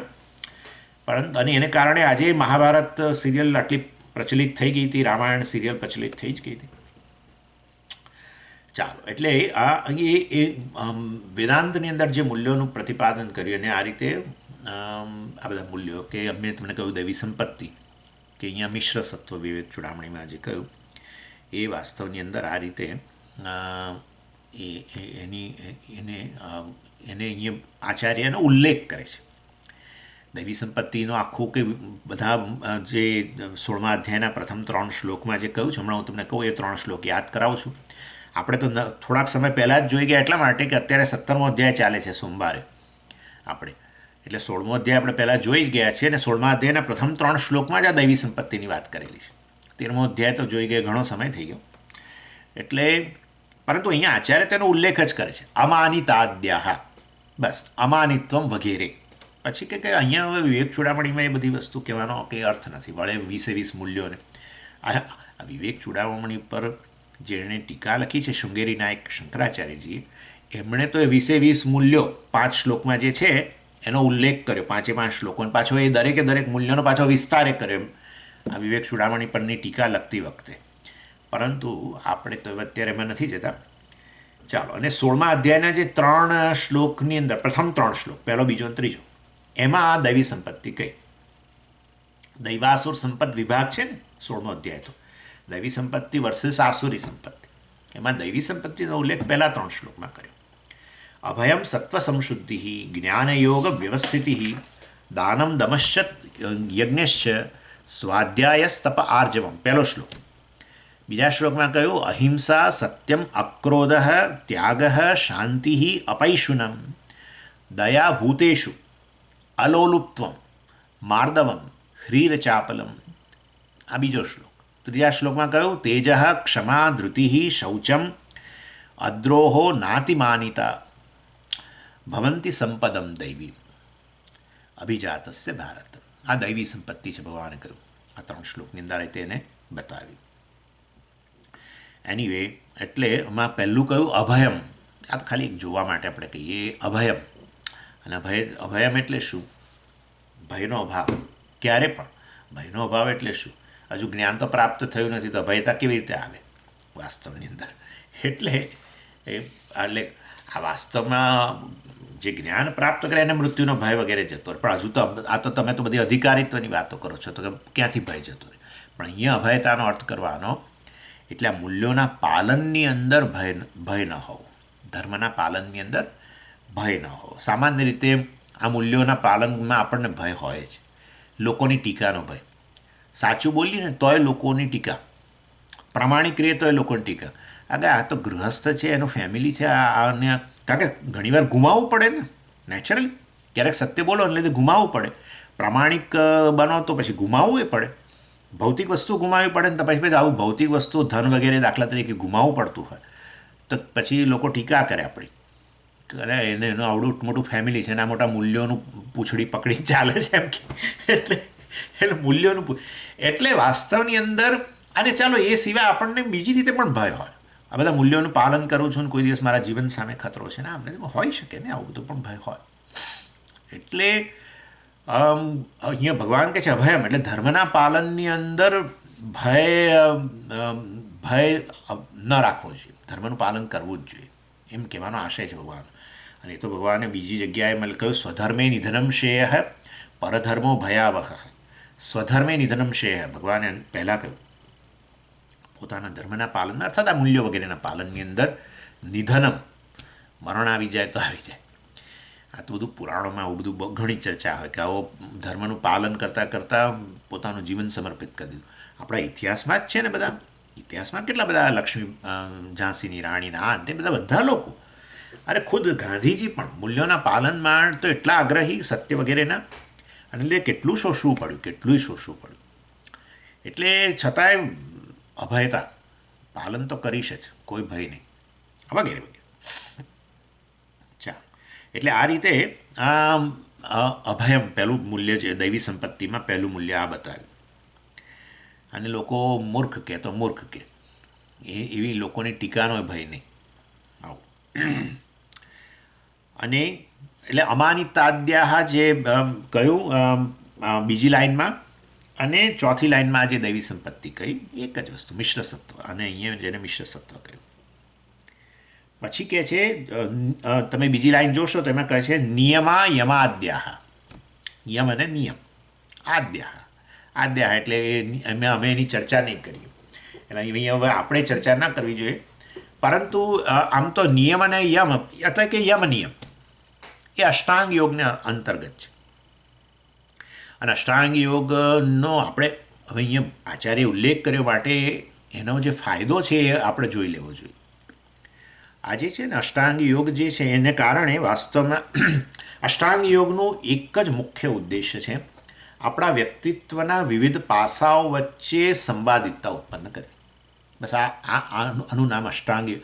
કોઈ પૂછે તમને અષ્ટાંગ યોગનો ફાયદો શું તો આપણા વ્યક્તિત્વના વિવિધ પાસાઓ જે છે આપણું ભૌતિક વ્યક્તિત્વ શારીરિક આપણું લાગણીશીલ મન છે તે લાગણીશીલ વ્યક્તિત્વ અને બુદ્ધિ આપણી દાખલા બૌદ્ધિક વ્યક્તિત્વ એટલે વિવિધ પાસાઓ એની વચ્ચે સુગ્રહિતતા સંવાદિતતા ઉત્પન્ન કરવાનું કામ આ અષ્ટાંગ યોગ કરે છે. અર્થાત અષ્ટાંગ યોગ જે છે એ ત્રણે આ બધા જે વિવિધ વ્યક્તિત્વ છે આપણા એ પ્રત્યેકને પહેલાં સ્વાસ્થ્ય પ્રદાન કરે અને પછી સ્વસ્થતા પ્રદાન કર્યા પછી બધા વ્યક્તિત્વના વચ્ચે એક સુમેળ ઉત્પન્ન કરે સંવાદિતા ઉત્પન્ન કરે. દાખલા તરીકે શરીર છે શરીરને સ્વસ્થ બનાવે છે તમે જાણો જ છો આસનો અને પ્રાણાયામ વગેરે છે એનાથી શરીર સ્વસ્થ બને છે મન પણ સ્વસ્થ બને. એટલે આ રીતે વાસ્તવની અંદર અને પછી આગળ ધારણા ધ્યાનથી ફોકસિંગ કેપેસિટી આપણી મનની પણ આવે એટલે આપણું બૌદ્ધિક વ્યક્તિત્વ આપણું ધારદાર બને જેને કે ને. એટલે કોઈ પણ વસ્તુને સમજવા માટે છે ને જો વસ્તુ સમજાતી ન હોય જલ્દી તો એનું એક કારણ એવું હોય છે કે મનમાં રહેલો વિક્ષેપ. આપણું મન ચંચળ હોય ને ત્યારે ઘણી વસ્તુ આપણે સમજી નથી શકતા. એટલે કોઈ વ્યક્તિ કશું આપણને કહી રહી હોય સામાન્ય સંજોગોમાં જો આપણું મન સ્વસ્થ હોય તો સમજી જતા હોઈએ છીએ પણ મન વિક્ષિપ્ત હોય તો સમજાતી જ નથી. અને ઘણીવાર કે છતાંય ન સમજાય પણ કારણ કે મન એટલું બધું વિક્ષિપ્ત છે. એટલે વાસ્તવની અંદર આ બધા વ્યક્તિત્વના પાસા છે આપણું ભૌતિક વ્યક્તિત્વ એટલે કે શારીરિક વ્યક્તિત્વ શરીરના સ્તરે શરીરને સ્વસ્થ બનાવવું મનને સ્વસ્થ બનાવવું બુદ્ધિને સ્વસ્થ બનાવી અને એ બધાને સ્વસ્થ બનાવી અને એમની વચ્ચે એક તાલમેલ ઉત્પન્ન કરવાનું કાર્ય અષ્ટાંગ યોગનું છે. આટલું છે અષ્ટાંગ યોગનો આ એક જ મોટો ફાયદો છે અને એ દ્રષ્ટિએ આપણે સ્વીકારીએ જ છીએ કારણ કે એને લીધે વ્યક્તિ અધિકારી બને છે. એટલે ઘણીવાર શું થતું હોય છે કે વ્યક્તિ શારીરિક રીતે સ્વસ્થ હોય કદાચ શારીરિક રીતે સ્વસ્થ હોય પણ માનસિક રીતે સ્વસ્થ ન હોય અત્યંત લાગણી વગેરેની દ્રષ્ટિએ અત્યંત જેને કહીએ ને આપણે ફ્રેજાઇલ એટલે એ એકદમ એને ખરાબ લાગી જાય. શારીરિક રીતે વ્યક્તિ સ્વસ્થ હોય પરંતુ એનું મનના સ્તરે એનું વ્યક્તિત્વ બહુ ઝડપથી અસ્વસ્થ બની જતું હોય. લાગણીઓની દ્રષ્ટિએ ઘણી વ્યક્તિ લાગણીશીલ કહીએ ને આપણે એવો એટલે સહેજ કોઈ કશું કહે ને એને ખરાબ લાગી જાય સહેજ કશું કંઈક કોઈકની ચેષ્ટા જુએ ને એને ખરાબ લાગી જાય નાની નાની વસ્તુ ખરાબ લાગી જવું આપણે નથી કહેતા એવું. એટલે માનસિક વ્યક્તિત્વ એનું બહુ જ અસ્વસ્થ બની જાય છે ઝડપથી. ઘણાને શરીર અસ્વસ્થ સહેજ કંઈક આમ બહાર તાપમાન બદલાય કંઈક થોડુંક એમ સહેજ વાતાવરણ બદલાય કે શરદી થઈ જાય ને કંઈક થઈ એટલે તાવ આવી જાય. એટલે ઘણા શરીરથી અસ્વસ્થ હોય છે ઘણા મનથી અસ્વસ્થ હોય છે. શરીર અને મન બંને સ્વસ્થ રહેતા હમણાં બુદ્ધિ મતલબ સમજી નથી શકતો, બુદ્ધિની મંદતા. એટલે આવું પણ હોય. એટલે એનો અર્થ એવો થયો કે ત્રણને સ્વસ્થ બનાવવા પહેલાં. એક અસ્વસ્થ અને બીજું સ્વસ્થ હોય તો એની વચ્ચે સંવાદિતતા ઉત્પન્ન થવાની જ નથી. એટલે પહેલાં ત્રણેયને સ્વસ્થ કરવા અને પછી એમની વચ્ચે તાલમેલ ઉત્પન્ન કરવો. આ અષ્ટાંગ યોગનું આટલું કાર્ય છે. સમાધિ સિવાયનું, સમાધિમાં પછી તો એ લોકો આગળ મોક્ષની વાત કરે, પરંતુ એ સિવાય ધારણા, ધ્યાન, આ બધું જ યમ નિયમ, આસન, પ્રાણાયામ, પ્રત્યાહાર, ધારણા. પ્રત્યાહાર એટલે આપણો જેને દમ કહીએ છીએ ને, ઇન્દ્રિય નિગ્રહ જેને કહીએ છીએ ને આપણે સાધન ચતુષ્ટ સંપત્તિમાં, શમ દમ, એ દમઃ એ જ પ્રત્યાહાર છે. પ્રત્યાહારની અંદર એ લોકો એની જ વાત કરે છે, ઇન્દ્રિયોનું પરનું અંકુશ વગેરે. ચાલો, એનીવે, એટલે ધારણા, પછી ધારણા, ધ્યાન વગેરે, એમાં ફોકસિંગ કેપેસિટી. એટલે ઇન શોર્ટ, અષ્ટાંગ યોગ વ્યક્તિત્વના વિવિધ પાસાઓને સ્વસ્થ બનાવે અને સ્વસ્થ થાય પછી એમની વચ્ચે સંવાદિતતા ઉત્પન્ન કરે. એટલે અહીંયા આચાર્ય યમ નિયમ આદ્યા કહી દીધું, બસ સીધું જ નિયમ નિયમ વગેરે. એટલે હવે આપણે ખાલી હું એને ઉલ્લેખ કરું છું, આમ તો પહેલાં ચર્ચા કરેલી છે એની થોડી વધારેથી. આપણે યમ એટલે શું અને નિયમ એટલે શું, ખાલી હું તમને એક થોડોક સાર આપી દઉં એમનો. યમ એટલે જેને આપણે શાસ્ત્રમાં નિષેધ કહીએ ને, એ યમ એટલે કશીક વસ્તુઓ છે એને દૂર રાખવી અથવા દૂર કરવી, બેમાંથી એક. કોઈ પોઝિટિવ વસ્તુ નહીં, પણ જે છે એને દૂર કરવું, નિષેધ. અને જે છે એને દૂર કરવું અને દૂર જ રાખવું. અને નિયમ એટલે વાસ્તવની અંદર વિધિ, નિયમન કરવું. નિયમ એટલે નિયમન કરવું, એ વસ્તુ જીવનમાં લાવવી અને અંકુશમાં રાખવી. એ વસ્તુઓ જીવનમાં હોય, કેટલીક વસ્તુ એવી છે જેને દૂર કરવી, કેટલીક વસ્તુઓ એવી છે આપણા જીવનમાં જેના પર અંકુશ લાવવો. બસ, વિધિ નિષેધ. નિયમ એટલે વિધિ, યમ એટલે નિષેધ. શાસ્ત્ર એ જ કે છે વિધિ નિષેધ. એટલે અહીંયા આપણે પહેલાં યમની વાત કરીએ. કઈ વસ્તુઓ છે જેને દૂર કરવી અથવા દૂર જ રાખવી. અહિંસા, સત્યમ, અસ્તેયમ, બ્રહ્મચર્યમ અને અપરિગ્રહ. આ પાંચે પાંચ જે છે એને એ કશુંક, એ અહિંસા એટલે કશુંક જીવનમાં કરવાનું નહીં, કશાકની નિવૃત્તિ. તમે સમજી ગયા છો શેની નિવૃત્તિ? હિંસાની નિવૃત્તિ. આપણે આપણા વાણીના સ્તરે હિંસા થયા કરતી હોય, શરીરથી કોઈકની કશાકની હિંસા થતી હોય, કે મનથી કોઈકને સતત આપણે ઈજા પહોંચાડતા હોઈએ, તો એને નિવૃત્ત કરવું. એટલે યમ છે હંમેશા નિવૃત્તિ રૂપ છે, નિયમ છે પ્રવૃત્તિ રૂપ છે. કશીક વસ્તુને જીવનમાં લાવ્યા, ઈશ્વર પ્રણિધાન, ઈશ્વરની પૂજા, જપ વગેરે. હવે એ તો લાવવાની વસ્તુ છે, નિવૃત્ત કરવાની વસ્તુ નથી. એટલે ઇન શોર્ટ યમ જે છે એમાં આટલી વસ્તુ છે: અહિંસા, સત્યમ, અસ્તેયમ, બ્રહ્મચર્યમ અને અપરિગ્રહ. અને અહિંસાનો અર્થ અહીં આપણે કરવાનો, હિંસાને આપણા જીવનમાં જો હોય શારીરિક, વાણીના સ્તરે અને મનના સ્તરે, તો એને નિવૃત્ત કરવી, એને દૂર કરવી. અને એટલે અહિંસામાં કશું કરવાનું નથી, જે છે એમાંથી નિવૃત્ત થવાનું છે. હવે ખ્યાલ આવી ગયો તમને? એટલે એ દ્રષ્ટિએ એને આપણે શાસ્ત્રના નિષેધ સાથે સરખાવી શકીએ, નિવૃત્તિરૂપ છે. પછી સત્યમ, એ પણ યમ છે, એ પણ નિવૃત્તિરૂપ છે. એટલે સત્યમનો અર્થ સાચું જ બોલવું એવું નહીં. સત્યમનો અર્થ છે અસત્યનો ત્યાગ કરવો. બસ. ઘણા લોકો એવું માને છે સત્યમનો અર્થ એટલે સાચું બોલવું. એટલે આપણે છે ને બહુ હોશિયાર હોય છે, આપણું મન બહુ ચાલાક છે. એટલે કોઈકને કશુંક સંભળાઈ દેવું હોય તો આપણે કહી દઈએ, પછી ધીમે રહીને કે હું તો સાચું કહેનારો છું, સાચા ને સાચું કહું, ફલાણું ઠીકણું. સત્યનો અર્થ સત્ય બોલવું એવું નહીં, અસત્યને દૂર રાખવું, મૌન રાખો. દાખલે તમને આને છે ને નીતિશાસ્ત્ર સાથે જોડવું જોઈએ. ખરેખર તો તમને કોઈ પૂછે કે તમારી પાસે કેટલી સંપત્તિ છે, કોઈ પૂછે, ના જવાબ આપવો જોઈએ. ના, મને પૂછ્યું ને, મારે સ્વામીજીએ કહ્યું સત્ય બોલવું જોઈએ, એટલે બધું ના બોલાય એ રીતે. મારી પાસે આટલી બેંકમાં આટલું છે, ફલાણી આખી ન બોલાય. ભર્તૃહરિ નીતિશતકમાં કહે છે પોતાની સંપત્તિને ક્યારેય બહાર નહીં પાડવી જોઈએ. કારણ કે એ ઇન્ફોર્મેશનનો કઈ રીતે વ્યક્તિ ઉપયોગ કરે, સામેની વ્યક્તિ.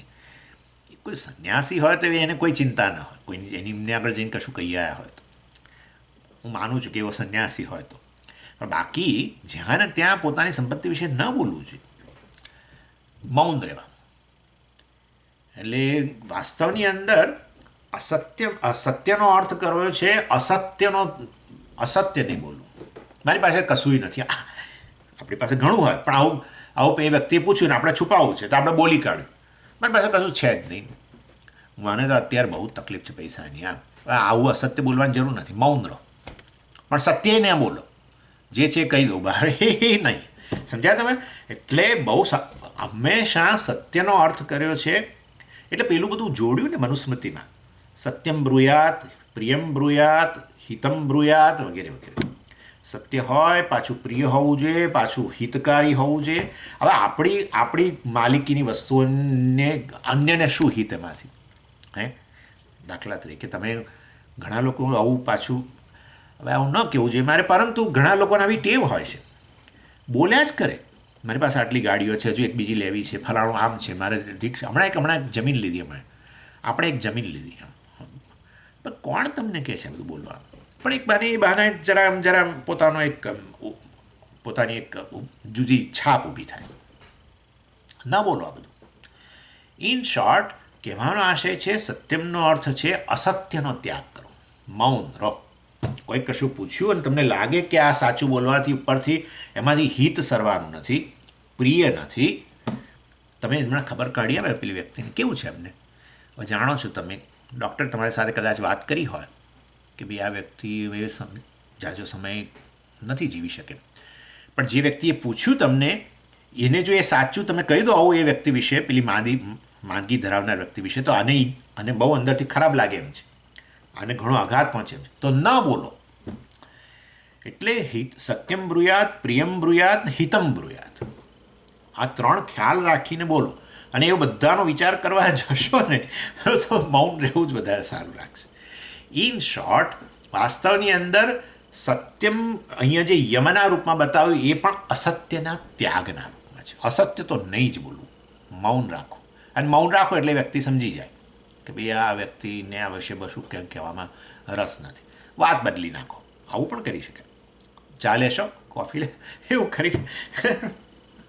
બીજી વાત, આજકાલ હવે આ કોવિડના કેસીસ ઓછા થઈ ગયા એમ કહી વાત બદલી નાખવાની. એ વ્યક્તિ સમજી જ જાય, જો બુદ્ધિશાળી હોય તરત સમજી જાય કે ભાઈ આ વસ્તુમાં આ સામેની વ્યક્તિ ઈચ્છતી નથી કે આપણે આગળ વધીએ વાતચીતમાં. ભાઈ ન પછી ફરી ન પૂછે તમને. એટલે આવું બધી ટ્રીક તો હોવી જોઈએ. આ બધા આપણા મોટા બધા મહાત્માઓ છે ને, એમની પાસેથી આ બધું શીખવાનું છે. આ વસ્તુ શીખવાની છે. એ લોકો હંમેશા સત્યનો અર્થ, કારણ કે એમને જ બધું ઘણું લોકો પૂછતા હોય અને ઘણી ઇન્ફોર્મેશન એવી હોય એમની પાસે જે બહુ સંવેદનશીલ હોય, જે બહાર પાડવી યોગ્ય ન હોય, તોય લોકો કશું વિચાર્યા વગર પૂછતા હોય ઘણીવાર. એટલે આવા આ જે આચાર્યો હોય છે ને આપણા બધા મોટા, એ બધા આચાર્યો વાત બદલી નાખે. એટલે સમજી જાય કે આ તમારે હવે પ્રશ્ન નહીં કરવાનો. અને સ્વામી હોય એટલે પછી બીજું આગળ પછી વધારે બહુ ફોર્સ ન કરી શકે. એટલે ઘણું શીખવાનું છે, બધું વ્યવહારિક ડાપણ જેને કહીએ છીએ ને આપણે, વર્લ્ડલી વિઝડમ. ઇન શોર્ટ, અહીંયા સત્યમ ચાલો એની વાત. સત્યમનો અર્થ અસત્યની નિવૃત્તિ, અહિંસાનો અર્થ હિંસાની નિવૃત્તિ, નિષેધ જ છે. પછી આવ્યું આગળ કહે છે અસ્તેયમ. અસ્તેયમનો અર્થ છે આપણે સ્તેય એટલે આમ તો જે છે કશી વસ્તુને ચોરી કરવી એવો અર્થ થાય છે, પરંતુ એવું નહીં. અસ્તેયનો અર્થ થાય છે કે કોઈ પણ આપણી માલિકીની વસ્તુ જે છે એને, અર્થાત આપણી પાસે જે વસ્તુઓ છે એના પર માલિકી પણ ન હોવું જોઈએ.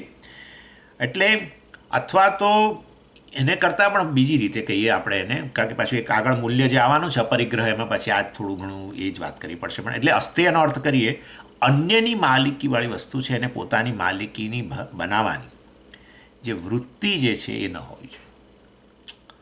એટલે કોઈની પાસે કોઈ વસ્તુ છે એને કઈ રીતે હું મારી બનાવી દઉં, એને કોઈપણ રીતે કન્વિન્સ કરીને, આમાં પેલું પણ આવી ગયું, એને કોઈપણ રીતે કન્વિન્સ, એને મકાન વેચવું હોય દાખલા તરીકે, તમે તમારે મકાન લેવું છે, પરંતુ એને કોઈપણ રીતે કન્વિન્સ ગમે તે રીતે કરીને એને ઓછી કિંમત કરી નાખે ને જેથી હું લઈ લઉં, આ પણ ચોરી જ છે એકચ્યુઅલી. એનીવે, એટલે જે લેજિટિમેટલી કાયદાકીય કોઈકની વસ્તુ હોય એને કેવી રીતે મારી બનાવી દેવી, એને છેતરી કરીને ગમે તે રીતે એ વૃત્તિનો અભાવ, એને અસ્થેય કહેવાય. અને છેવટે અલ્ટિમેટલી અસ્થેયનો તો વાર્થ એવો જ થાય છે કે બધી જ વસ્તુઓ ઈશ્વરની છે, મારી કોઈ વસ્તુઓ છે જ નહીં. એટલે મને કાયદાકીય રીતે મારી પાસે હું જેનો માલિક કહેવાઉં છું એ પણ એના પર પણ મારો ક્લેમ ખરેખર નથી. આવું આપણી મનની વૃત્તિ એ પાછું બહાર પાડવાની વસ્તુ નથી. આ વ્યવહારિક ડાપણ, આ બધું હવે આપણું ક્યાં છે? ઘણા લોકોને આવી ટેવ હોય છે, કોઈ આવે ને એટલે આ બધું આપણું ક્યાં છે? આ તો બધું છેવટે ઈશ્વરનું જ છે ને. હું તો મારું કદી માનતી જ નથી કે માનતો જ નથી કશું વસ્તુ. આવું બધું બોલવાનો કોઈ અર્થ નથી. અને આપણી પાસે છે ને સામેથી આપણે એના માલિક નથી, ઈશ્વર જ એક માલિક હોય તો આ બધું બહાર કાઢીને ગેરેજની બહાર મૂકી દો અને જેમ લઈ જાઓ એવો કોઈ પર્પઝ નથી. એટલે વાસ્તવની અંદર અસ્થેય એટલે કોઈની માલિકીની વસ્તુ જે છે એને પોતાની બનાવી દેવી, અથવા એની માલિકીની વસ્તુ હોય એને ચોરીને આપણી પાસે આપણે પડાવી લેવી, એ બધી વૃત્તિનો અભાવ. પછી બ્રહ્મચર્ય એટલે પતિનો પત્ની કે પત્નીનો પતિ સાથે જે સંબંધ છે એનાથી અન્ય વ્યક્તિ સાથેના સંબંધનો અભાવ, જાતીય સંબંધ વગેરેનો અભાવ. એમાં સમલૈંગિક વગેરે પણ સંબંધનો અભાવ. આ બધી વસ્તુઓ બ્રહ્મચર્ય અંતર્ગત છે. એટલે એમાં એ પાછું નિવૃત્તિ જ છે. અને ઘણીવાર શરીરના સ્તરે ન હોય પણ અન્ય વ્યક્તિ સાથે મનના સ્તરે કે વાણીના સ્તરે સંબંધ બાંધવાનો પ્રયત્ન કરવો, એ પણ બધું બ્રહ્મચર્યનો અભાવ બતાવે છે. એટલે વાસ્તવની અંદર બ્રહ્મચર્ય એટલે આ પ્રકારે નિવૃત્તિ, અન્ય સાથેના જે જાતીય સંબંધ વગેરે જે છે, જે કાયદાકીય છે એનાથી અન્ય વ્યક્તિ સાથેના સંબંધનો માનસિક સ્તરે, વાણીના સ્તરે, સમજો આ વસ્તુ, મનના સ્તરે, વાણીના સ્તરે કે શરીરના સ્તરે સંબંધનો બિલકુલ અભાવ, એમ એ બ્રહ્મચર્ય. એટલે એમાં પણ નિવૃત્તિ જ છે. એવું મનથી પણ કલ્પના કરતા હોય અન્ય વ્યક્તિ સાથેના સંબંધની વગેરે, તો એ પણ ન હોવું જોઈએ. જેને આ લોકો અંગ્રેજીમાં આ લોકો એને ચેસ્ટિટી કહેતા હોય છે, સેક્સ્યુઅલ પ્યોરિટી, બ્રહ્મચર્ય. ચાલો, પછી અપરિગ્રહ એટલે માલિકીપણાનો ભાવ. અહીંયા વધારે આ સારું છે. પહેલાંમાં તો અન્યની માલિકીની વસ્તુ છે એને ચોરી લેવી અને આપણી બનાવી દેવી, અથવા બીજી કોઈ પણ રીતે કોઈ પ્રોપેગેન્ડા દ્વારા આપણે પોતાને બનાવી દેવી, એ અસ્થેય, એનો અભાવ હોવો એને અસ્થેય કહ્યું. અપરિગ્રહમાં તો આપણી પાસે જે વસ્તુઓ છે ને એના પર માલિકીપણાનો અભાવ. કેમ? તો કોની માલિકી? ઈશ્વરની માલિકીની છે ભાઈ. કારણ કે એ જગતનું ઉપાદાન છે. એ જ આ બધી હું જેને મારી કહું છું એ વસ્તુ ખરેખર તો ઈશ્વર જ છે. ઈશ્વરની માલિકીની ગણો કે ઈશ્વર જ છે. એ જ નિમિત્ત કારણ, એ જ ઉપાદાન કારણ. અને એ રીતે અપરિગ્રહનો એ રીતે પછી આગળ તમે એક્સટેન્ડ કરો તો અર્થ આવો થાય છે કે સાદગીભર્યું જીવન જીવવું. બસ અપરિગ્રહનો પછી આવો અર્થ થઈ જાય, કારણ કે આપણી માલિકીની વસ્તુ છે જ નહીં. અને માટે ખરેખર અન્યએ પ્રદાન કરેલી વસ્તુ હોય તો પછી એનો ઇકોનોમિક ઉપયોગ કરવો બહુ જ. એટલે એક્સ્ટ્રા વેગન નહીં બનવું. એટલે આપણે શું જેને કહીએ ને અત્યંત ખર્ચાળ, અત્યંત વૈભવી જીવન, એ પરિગ્રહનો અભાવ, એ અપરિગ્રહનો અભાવ બતાવે છે. સિમ્પલ છે. ઘણા લોકો આપણા એવા છે બહુ સાદગીભર્યું જીવન જીવતા હોય. ઘણું હોય, સંપત્તિની દ્રષ્ટિએ ઘણું હોય, પણ એકદમ સાદગીભર્યું જીવન, કારણ જાણે છે કે આ બધું ઈશ્વરે પ્રદાન કરેલી વસ્તુઓ છે અને માટે એને ગમે તે રીતે વેડફી ના રાખવી જોઈએ. ચાલો, અને એમાં ગાંધીજીનું તો બધા લોકો બહુ જાણે જ છે, શ્રેષ્ઠ ઉદાહરણ છે. અને ગાંધીજીએ જ આ વસ્તુ અપરિગ્રહની પર ભાર આપનાર ગાંધીજી હતા. એમણે કહ્યું કે તમારી પાસે જે વસ્તુઓ છે એના તમે માલિક ન ગણાવો, ઓનર નહીં પણ ટ્રસ્ટી. આ એમનો જ શબ્દ છે, ટ્રસ્ટીશીપ. તમને આપવામાં, પ્રદાન કરવામાં આવી છે. ઈશ્વરે તમારામાં વિશ્વાસ મૂક્યો, ટ્રસ્ટ મૂક્યો છે અને તમને ટ્રસ્ટી બનાવ્યા. અને માટે વાસ્તવમાં એનો યોગ્ય ઉપયોગ કરો. એ શરીર હોય, મન, બુદ્ધિ અને આપણી આસપાસ જે પણ છે એનું. ચાલો, એટલે એમાં પણ વાસ્તવમાં વધારાની, એટલે આ માલિકીપણાની ભાવનાનો ત્યાગ, એટલે એ દ્રષ્ટિએ પણ આ અપરિગ્રહ યમ કહેવાય છે. યમ એટલે આપણે જોયું નિવૃત્તિરૂપ બધું. એટલે અહિંસા, સત્ય, હિંસાનો અભાવ, સત્ય એટલે અસત્યનો અભાવ, અસ્થેય એટલે સ્થેય, ચોરી વગેરેનો અભાવ, બ્રહ્મચર્ય એટલે અન્ય પ્રકારના સંબંધો, બિન ગેરકાયદેસર સંબંધોનો અભાવ, અને અપરિગ્રહ એટલે માલિકીપણાનો અભાવ. આ રીતે યમ જે છે નિવૃત્તિરૂપ છે. કશું અહીંયા પ્રવૃત્તિ નથી, કશું કરવારૂપ નથી. અપરિગ્રહને જીવનમાં લાવવું એવું નહીં. પરિગ્રહ એટલે પરિગ્રહ જે છે, માલિકીપણું છે, એને દૂર કરવું. એ ઓલરેડી છે જ આપણા મનમાં, એમાંથી નિવૃત્ત રહ્યો. મનના સ્તરે કોઈ ધ્યાન ત્યાં જઈને બોલવું નહીં, હું તો કશાનો માલિક છું જ નહીં ને હું મારું કશું માનતો જ નહીં, આ બધું બોલવાનું નહીં. આ બધું ખરેખર બહુ સાચું કહું તો ઘણીવાર શું થતું હોય છે, આપણે આ માર્ગમાં આવીએ ને અને આપણે કેટલાક મૂલ્યો આપણા જીવનમાં આ બધા પાલન કરતા થઈએ ને પછી એક એક સ્પિરિચ્યુઅલ ઈગો ડેવલપ થાય છે, સાત્વિક અહંકાર, અને એ પછી આપણે બહાર અભિવ્યક્ત કરીએ અને લોકો પાસે એના માટે થઈને માનની માગણી કરી કે હું તો જે આપણે શાસ્ત્રો અને સ્વામીઓ બધા જે કહે છે એ મારા જીવનની અંદર ઘણું બધું છે એમ કરીને. એટલે એ પાછા જે અધિકારીત્વ પ્રાપ્ત કરવાને બદલે આપણે પાછા બિનઅધિકારી જ બની રહ્યા છીએ. એટલે બહુ સાચવું. આ અહંકાર વસ્તુ એવી છે ને કે આપણા મનને પર હંમેશા કારણ કે અહંકારનું સામ્રાજ્ય ઘટતું જાય. ખરેખર તો આધ્યાત્મિક જીવન જીવતા હોય ને એટલે અહંકાર આપણો ઓગળતો જાય, ભક્તિ વગેરેમાં ઓગળતો જાય અને ધાર્મિક જીવનમાં પણ ઓગળતો જાય. એટલે અહંકારને તો પોતાનું સ્થાન જાળવવું છે. એટલે એ કોઈ પણ રીતે પાછું પોતાનું સ્થાન મજબૂત કરવા માટે હાજર થઈ જશે. એટલે ધાર્મિક જીવન જીવીએ તો પછી એક ધાર્મિક યુગો ડેવલપ થાય. હું તો બહુ પૂજાઓ કરું છું ને હું તો મેં ગઈકાલે આ વખતે ગણેશ ચતુર્થી હતી ને તમે આટલા બધા જપ કર્યા, પણ કોણ કહે છે તમે? ઇનફેક્ટ શાસ્ત્ર કહે છે કે તમે જે પણ સાધના કરતા હો, ધાર્મિક સાધના કે એને બહાર ન પાડવી જોઈએ, નહીં તો એ વસ્તુ બિનઅસરકારક થતી જાય ધીરે ધીરે. ચાલો શાસ્ત્ર તો જે કહે છે, પરંતુ આમે ન બોલવું છે. આ બધી વસ્તુ એનો કોઈ અર્થ જ નથી. કોઈ તમને પૂછતું નથી, પૂછે તો પણ એ વસ્તુને પર મૌન રાખો. એ કહીએ કે ચાલે છે બધું ભગવાનના અનુગ્રહથી કરી શકીએ થોડું ઘણું, કે એવી રીતે જરા વાળી લેવું વસ્તુને. ઇન શોર્ટ આ એટલે અહંકાર કોઈ પણ રીતે પોતાનું સામ્રાજ્ય પાછું સ્થાપિત કરવા માગશે જ. અને ખાસ કરીને ધાર્મિક આધ્યાત્મિક જીવન જીવતા હોય તેમ તો અહંકાર છેવટે તો પછી ઈશ્વરમાં મળી જવાનું. હું ને ઈશ્વર એક જ બની જવાના. એ તો એને મોક્ષ કહીએ છીએ આપણે. જીવન ઈશ્વર એક જ બની જાય. એટલે આ બધાથી બહુ સાવધાન રહેવું. સામાન્ય લોકો બહાર છે હવે અહંકારી વગેરે હોય, હવે ચાલો એ તો બિચારા અજ્ઞાનને કારણે, પણ આપણે અજ્ઞાન નિવૃત્તિ માટે પ્રયત્ન કરતા હોઈએ. અને અહંકાર ખરેખર મારીને ઈશ્વર વચ્ચેનું અંતર એક અહંકાર જ છે, બીજું તો કંઈ છે જ નહીં. ખરેખર અહીંયા જે કંઈ છે બધું ઈશ્વર જ છે. શરીર મન બુદ્ધિ પંચ મહાભૂતો ઈશ્વર છે. અહીંયા રહેલું ચૈતન્ય એ પણ ઈશ્વર છે. તો છે શું? અહંકાર છે ક્યાં? એનું સ્થાન જ નથી કોઈ. ખરેખર એક કલ્પના જ છે, અજ્ઞાનમાંથી જન્મેલો એક ખ્યાલ છે. આપણે જાણીએ જ છે વસ્તુ. એટલે એની નિવૃત્તિ થાય એવો પ્રયત્ન સતત કરવો સભાનપણે. અને ત્યારે પાછું આવો કંઈક આપણે કર્મયોગ કરતા હોઈએ, આ બધું કરતા હોઈએ ને કંઈક આપણે જપ તપ વગેરે કરતા હોઈએ, યાત્રા કરતા હોઈએ, કંઈક તીર્થયાત્રા કરતા હોઈએ, મંદિરે જતા હોય, કંઈ પણ વસ્તુ પછી એને આપણે એક હું આ બધું કરી શકું છું, જો ફલાણા તો આ બધા ક્લાસમાં જ પણ એવા બધું કશું નથી કરી શકતા અને આમને તેમને. એટલે આ બહુ ખતરનાક વસ્તુ છે.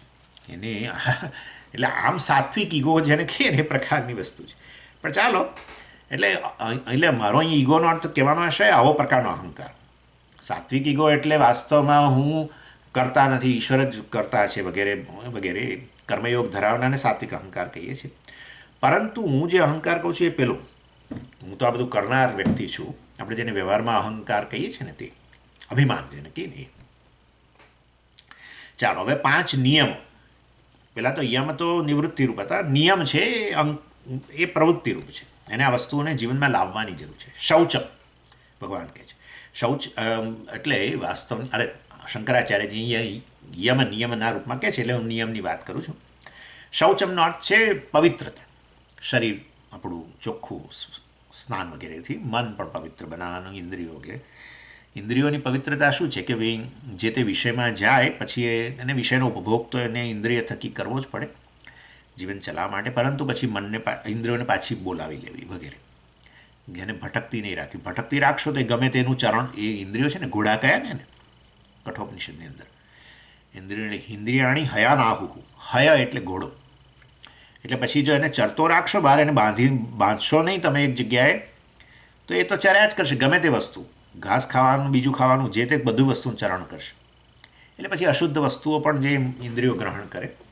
એની એટલે ઇન્દ્રિયોના સ્તરે પણ શુદ્ધિ, મનમાં શુદ્ધિ, શરીરની શુદ્ધિ વગેરે બધી વસ્તુ છે. એને શૌચમ કહ્યું. એટલે આ તો જીવનમાં મૂલ્ય છે લાવવાનું. સંતોષ. સંતોષ એટલે સંતોષ. જે ભગવાને મને આપ્યું છે એ પૂરતું જ છે, બસ આવું હંમેશા. એટલે આ પ્રકારની મનની વૃત્તિ, અર્થાત અન્યની પાસે હોય એનાથી મને મારા હૃદયમાં બળતરા ન થવી. મારા મિત્ર પાસે મારા કરતાં વધારે હોય મિત્ર આપણા ઘરે આવે ને એ બધી વાતો બહુ મોટી મોટી કરે ને બહુ મોંઘી ગાડી લઈને આવે ને આમ ને તેમ અને બધું આમ પેલા આમ કરીને વાતો કરે, જેથી અહીંયા રહેલી બધી વીંટીઓ બધા જોઈ શકે. આ થોડુંક આમ ખુલ્લું રાખે જેથી પેલી સોનાની જાડી પેલી માળા પહેરી હોય તો એ જોઈ શકે. એમના પત્ની પણ એવું બધું આમ પહેરીને આવ્યા હોય, મોંઘી દાટ સાડીઓ પહેરીને આવ્યા અને આવે ને આપણા પર આમ આપણા મન પર કબજો લેવાનો પ્રયત્ન કરે, આપણને અભિભૂત કરવાનો પ્રયત્ન કરે અને આપણા હૃદયમાં બળતરા થાય. હા, ભગવાને મને ઓછું આપ્યું, એને વધારે આપ્યું. સંતોષ. ઈશ્વરે જે આપ્યું છે મને જેટલું મારા માટે જેટલું જરૂરી છે એટલું મને ઈશ્વરે આપ્યું છે. આનાથી વધારે હશે તો કદાચ મારી પરિસ્થિતિ અર્થાત મારું મન બગડી શકે એમ હશે, એમ જાણે છે ભગવાન, માટે મને નથી આપ્યું. અને માટે સંતોષ એ નિયમ છે. અને ત્યાં ભગવાન ભજગોવિંદમાં એ જ વસ્તુ કહી, મૂળ જહિ ધનાગમ તૃષ્ણામ કુરુ સદબુદ્ધિમ મનસી વિતૃષ્ણામ યલ્લભસે નિજ કર્મોપાત્તમ વિત્તમ તેન વિનોદય ચિત્તમ. તેને એટલે આ જે કંઈ તને નિજ કર્મોપાત્તમ, તારા કર્મોથી તને જે કંઈ પ્રાપ્ત થયું છે, કર્મ એનો અર્થ અહીંયા પુણ્ય વગેરે પણ કરી શકો. તારા પુણ્ય વગેરેને કારણે તને જે પ્રાપ્ત થયેલું છે, યલ્લભસે વિત્તમ, જે કંઈ વિત્ત વગેરે, વિત્તનો અર્થ અહીં બધું ગણી લેવાનું. તેન વિનોદય ચિત્તમ, એનાથી ચિત્તને વિનોદ અર્થાત એનાથી આનંદ મારે. Be satisfied with what you earn with your resources વગેરે. સંતોષ. પછી તપઃ. તપઃનો અર્થ છે અંકુશ. અંકુશ એટલે સપ્રમાણ કહીએ ને આપણે, અતિરેકનો અભાવ કોઈ પણ વસ્તુમાં, એને તપશ્ચર્યા કહેવાય. તપશ્ચર્યાનો અર્થ જૈનોની તપશ્ચર્યા જરા આકરી તપશ્ચર્યા છે, ભગવાનની પ્રકારની અહીંયા અપેક્ષા નથી. ભગવાન કહે છે વાસ્તવમાં સપ્રમાણતા, અંકુશ હોવો, અતિરેક ન હોવો કોઈ પણ વસ્તુમાં. ઇન્દ્રિયોની પ્રવૃત્તિની અંદર, જ્ઞાનેન્દ્રિયો કર્મેન્દ્રિયોની પ્રવૃત્તિ વગેરેની અંદર એ અર્થાત એ જ્યારે ઉપભોગ વગેરે કરતી હોય તો પણ એમાં એક પ્રમાણ હોવું. એમાં પછી ભગવાને 6થા અધ્યાયમાં કહ્યું, તમે જાણો જ છો, સૂવામાં પણ અતિરેક ન હોવો, ખાવામાં અતિરેક ન હોવો, વાતોમાં અતિરેક ન હોવો, આ બધું એ વાક તપસ કહેવાય. વાણીમાં અતિરેક હોવો, હું અતિશય ઊંઘવું વગેરે તો આપણે ગઈકાલે વાત આવી. એનીવે એટલે આ રીતે તપશ્ચર્યાનો અર્થ અંકુશ, સપ્રમાણતા, નિયમ થયો, નિયમન કર્યું. પછી સ્વાધ્યાય. સ્વાધ્યાયનો અર્થ છે આ બધા શાસ્ત્રોનો અભ્યાસ. જેવી રીતે આપણે બધી જે ટેવો પાડી છે, એટલે આપણે કહીએ છીએ ને ભાઈ કે આ બધા કુટુંબીજનો છે એની મારે દરકાર કરવાની છે, ધન કમાવવું એ આપણે ફરજ ગણતા હોઈએ છીએ, આ કુટુંબીજનોની સેવા વગેરે કરવી એ મારી એક ફરજ છે, બાળકો લગ્ન કરી લે એવી મારી એક, આ તો ઇન્ડિયા માટે બાળકો લગ્ન થઈ જાય એવી જોવાની મારી ફરજ છે. એવી રીતે શાસ્ત્રનું અધ્યયન પણ આપણી એક ફરજ છે, એની માટે એને સ્વાધ્યાય કહો, સ્ટડી ઓફ સ્ક્રિપ્ચર્સ. પછી છેલ્લે પાંચમો નિયમ કયો, ઈશ્વર પ્રણિધાન. ઈશ્વર પ્રણિધાન એટલે ઈશ્વરની આરાધના કરવી, જેને આપણે ધાર્મિક જીવન કહીએ છીએ, એ હોવું. અને એ જપના રૂપમાં હોય કે આપણે પ્રાર્થનાના રૂપમાં હોય, સ્તોત્ર પઠનના રૂપમાં હોય, પૂજાના રૂપમાં હોય. અને એમાં સૌથી સસ્તી વસ્તુ જપ છે, એને તમે જાણો છો, સૌથી સસ્તું જપ. પૂજા વગેરેમાં ઘણું બધું વ્યય બીજો હોય, અને એની સરખામણીમાં જપ જે છે એમાં કોઈ ખર્ચો જ નથી. જ્યાં બેઠા અને આપણું મન તૈયાર હોય તો ત્યાં શરૂ થઈ જાય, ટપડપ ટપડપ ટપડપ શરૂ થઈ જાય ને, કરી શકો. કરે છે અમદાવાદ તેમ બરોડામાં એક બેન મળેલા, મેં કહ્યું છે કદાચ તમને, બરોડામાં એક બેન ડૉક્ટર, એક વડોદરા જ્યારે જવાન થયું ત્યારે મળ્યા, ગાયનેકોલોજીસ્ટ છે બેન. અને એ કહે છે કે સ્વામીજી હું જ્યાં પણ હવે, એટલે પેશન્ટ આવે તો જુએ, પેશન્ટ જતા રહે તો એમની ડિસ્પેન્સ એમાં બેઠેલા જ હોય, ઓફિસ આ લોકો કહે એમાં બેઠેલા હોય, પણ તરત એમને ઓમ નમઃ શિવાય શરૂ થઈ જાય. મેં બેન તમે તો ખરેખર, એટલે કહેવાનો આશય એવો છે કે મારું મન લાગી જ જાય, જપ શરૂ થઈ જાય તો બરાબર, પણ મન ભટકે નહીં પાછું આમ. એટલે નહીં તો એક બાજુ યાંત્રિક જપ થાય ને બીજી બાજુ મન બીજી બાજુ જાય, એવું નહીં, મનમાં એમાં લાગી જાય. તો આ તો સિદ્ધિ છે ભાઈ, આ તો જપ સિદ્ધિ થઈ ગઈ. એનીવે એટલે જપ પણ એવું સાધન, સૌથી સસ્તું સાધન. યજ્ઞાનામ જપયજ્ઞોસ્મી, ભગવાને કહ્યું. આ સર્વયજ્ઞ અર્થાત જે કંઈ મારી આરાધનાના સાધનો છે એમાં જપ, હું જપના રૂપમાં છું, અર્થાત એ આ પ્રકારે બહુ જ ઇફેક્ટિવ છે. એટલે હવે અમે પૂજાઓ છોડી દઈએ, એવું છોડવા માટે કશું છોડવા માટે નથી, કશાકના વખાણ થાય એટલે બીજું નકામું છે એવું નથી. જે કરતા હો એ વસ્તુ ચાલુ રાખો. ઇનફેક્ટ એ નિયમ છે ઈશ્વર પ્રણિધાન. મંદિર જતા હોઈએ, આપણે એક યાત્રા કરતા હોઈએ, તીર્થયાત્રા કરતા હોઈએ, આ બધા એના એક્સટેન્શન જ છે. એ બધી શેના? ઈશ્વર પ્રણિધાન એની અંતર્ગત જ છે. અને આ રીતે વાસ્તવમાં આ પ્રકારે 5 નિયમ વગેરેની વાત કરી. વધારે ચર્ચા આપણે આવતી વખતે કરીશું. ઓમ પૂર્ણમદ પૂર્ણમિદમ પૂર્ણાત પૂર્ણમુદચ્યતે પૂર્ણસ્ય પૂર્ણમાદાય પૂર્ણમેવાવશિષ્યતે. ઓમ શાંતિ શાંતિ શાંતિ. હરિ ઓમ શ્રી ગુરુભ્યો નમઃ. હરિ ઓમ.